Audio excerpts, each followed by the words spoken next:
Now, I have the pleasure of introducing Rwanda's First Lady. She has been a champion of those most in need of help, and she's especially passionate about literacy, health, and working with women and children. And as I mentioned, we have the great fortune to work with her in Rwanda, both on our Women's Economic Development Initiative and also on a technology program that gives students across the country access to thousands of books. Our work with her is a great example, I think, of the impact that partnerships can make, and we're grateful for her leadership. So please join me in welcoming Her Excellency, the First Lady of Rwanda.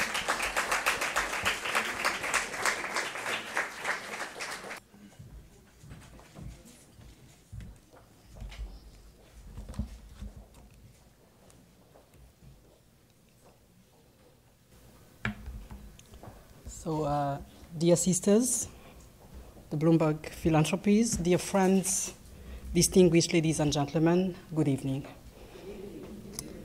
It's my great pleasure for me to be here with so many good friends in this celebration of philanthropy and the important role of women in achieving development and prosperity.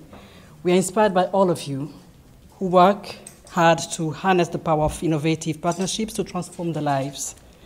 Allow me to convey special appreciation to Michael and Patty for your untiring efforts to create new opportunities for women entrepreneurs in partnership with African governments. Your actions are great illustrations of why we should choose partnerships, for the vast potential of Africa is best exploited when social enterprises, the private sector, and governments come together. Indeed, that coming together is the path to a sustainable development and a crucial game changer, while growing economies, healthy communities, thriving businesses, and well-regulated environments become altogether intertwined. The US-Africa Business Forum held by Bloomberg Philanthropies and the US Department of Commerce yesterday, where you announced millions of dollars worth to support the women coffee farmers in Rwanda and the DRC, illustrates your actions in favor of this integrated development model. Ladies and gentlemen, Africa is a continent of givers. Even the poorest amongst us always find something to share with those even less fortunate. Our history is a testament to this approach. The liberation of our country was made possible by Rwandans who gave what they had. Young men and women gave their lives for their country. Businessmen gave money.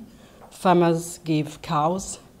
Grandmothers gave socks and sweaters.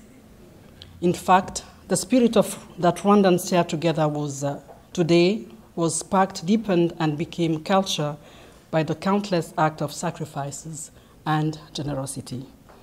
This is another way of understanding the concept of dignity, or agaciro as we call it at home.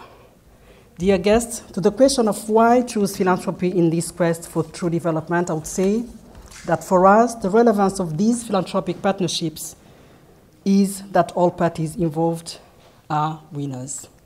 Investors, as Michael said it well, are attracted to this model because they can tap into new markets while honoring their social responsibilities. Recipients develop new skills and expertise, including managerial capabilities, to eventually grow their own businesses and invest in other ventures. And government win on all ends, with new investments fueling countries' growth and people shifting from dependency to self-reliance. Dear guests, to the question of why invest in women, I would humbly respond that meaningful partnerships must include women and girls, as investing in them has a lasting impact on communities and economies. In fact, they will use the knowledge and skills acquired to better their lives and those of families in their larger sense. Rwanda's gender mainstreaming efforts are also demonstrated through this country's leading position in the UN Women He for She campaign, which aims to engage men and boys to achieve true gender equality and women representation at all levels, and has gained notable support from our private sector as well. For us, creating sustainable opportunities for women is deeply embedded in the historical central role in decision-making within their communities, as expressed in our traditional saying where we say that the woman is the heart of the home. Distinguished guests, let me conclude by taking this moment to acknowledge the many philanthropists who have become part of the story of Rwanda. We thank you for investing with us in a brighter future by using your resources, your talents, and above all, your hearts.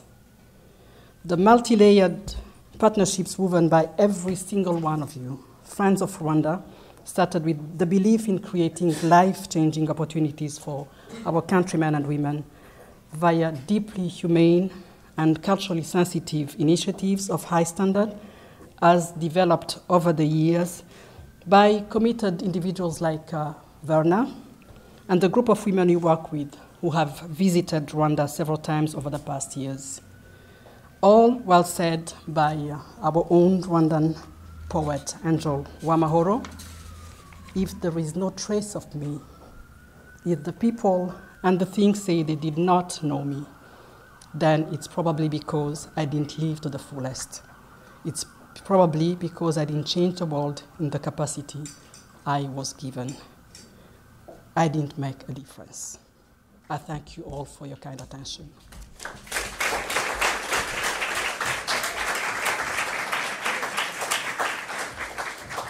Thank you, Madam First Lady.